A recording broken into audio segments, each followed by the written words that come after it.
The story that's going to hover over the Combine, I did a couple of radio spots from the drive home yesterday, and Jalen Carter's the first topic. And the latest news is that Jalen Carter was booked last night at 11:33 p.m. Eastern on misdemeanor charges of reckless driving and racing on highway/streets. So here's what it means. We read his statement yesterday, and it wasn't clear whether or not he was immediately leaving the Combine or was going to go when the Combine was over. He said it was his intention to go back to Athens. He went back last night. Good. Obviously. Yeah. And he was booked and released.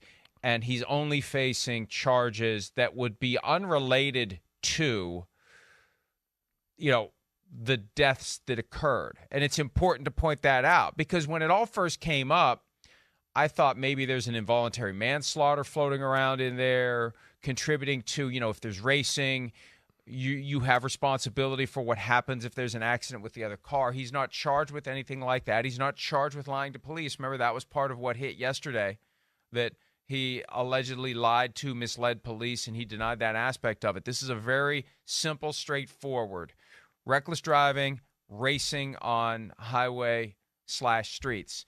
And it's just important to understand that legal side of it. Sure. Yes, there's a broader context that resulted in two people losing their lives in a separate vehicle. But he's not being charged at this point, based upon what that tweet you saw on the screen said. He's not being charged at this point with anything along those lines of causing or contributing to someone's death or lying to police. And again, that was part of the dark cloud that just kind of emerged out of nowhere yesterday morning over Jalen Carter. So already here we are. And that's why I said yesterday, time will tell, time will tell, time will tell. Not even 24 hours later, we're at a point where, okay, it may not be as dark of a cloud as we thought it was going to be yesterday morning. Yeah, no, I think that's fair. I mean, it's good to see that, he and his camp did the right thing. He went there, put out a pretty strong statement for sure. But you're right. This is why you wait. You kind of see. And yeah, I mean, again, it's still tragic and it's horrible. And I'm sure Jalen Carter feels horrible about it.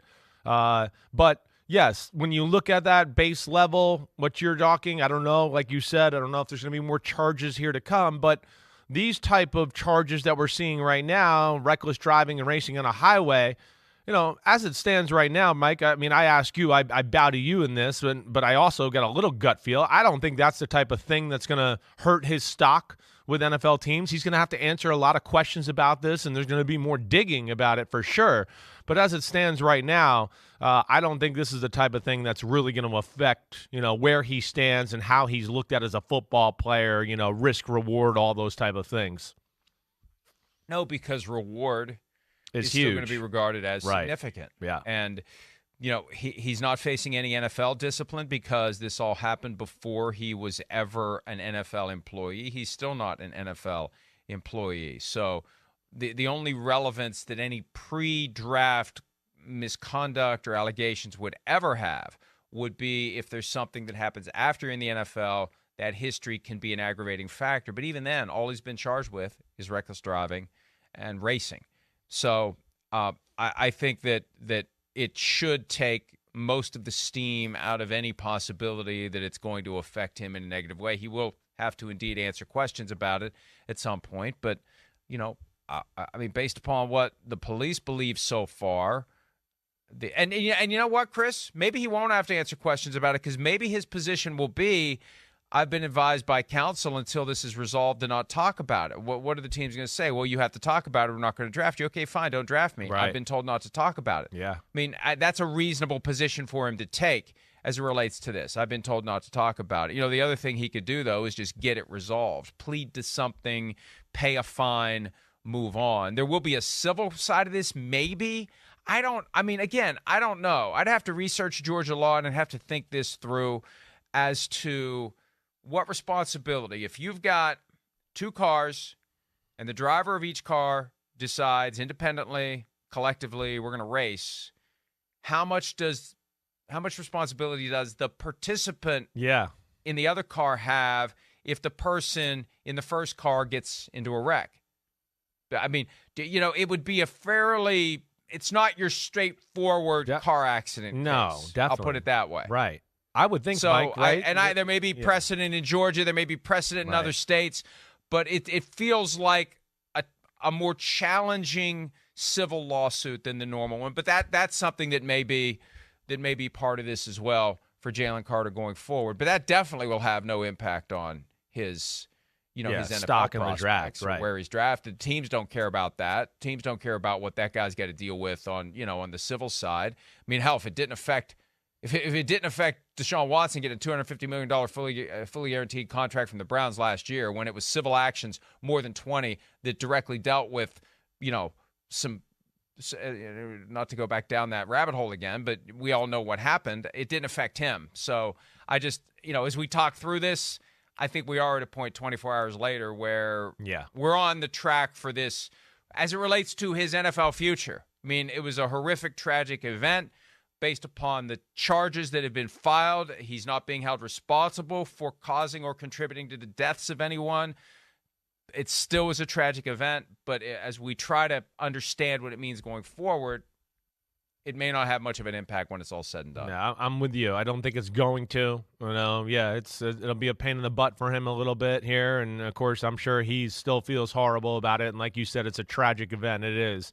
But yeah, I'm with you. I got to think, hey, the guy behind the steering wheel of the other car, he's responsible, and he made that decision as well. All right, and and unfortunately, some people paid for it, and it is horrible. I feel for it. Like I told you yesterday, it hit home when I first saw that it was an offensive lineman that was from up where I grew up and went to a high school that I was very familiar with. So it hurts. It hurts, and I'm sure it hurts Jalen Carter, and I'm sure that, like Kirby Smart said, it's hurting his Georgia family still to this day.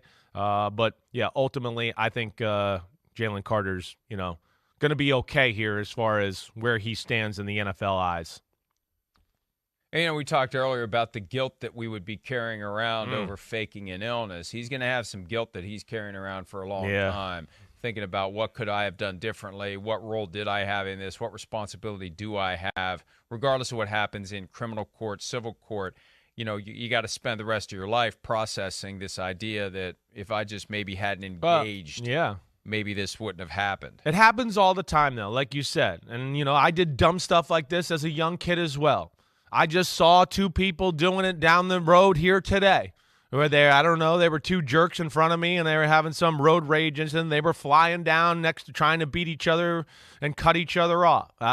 So, again, things happen. But this is a young individual who was having fun, but that's not the way to have fun. And like we talked about yesterday, he's going to look at this 3-4 years from now. Right now, he's looking at it, but as you said, as you get older and wiser, which you do, you start to look at things that you did when you were 21 and 22, and you go, damn, I was lucky. I mean, that was so stupid I did that.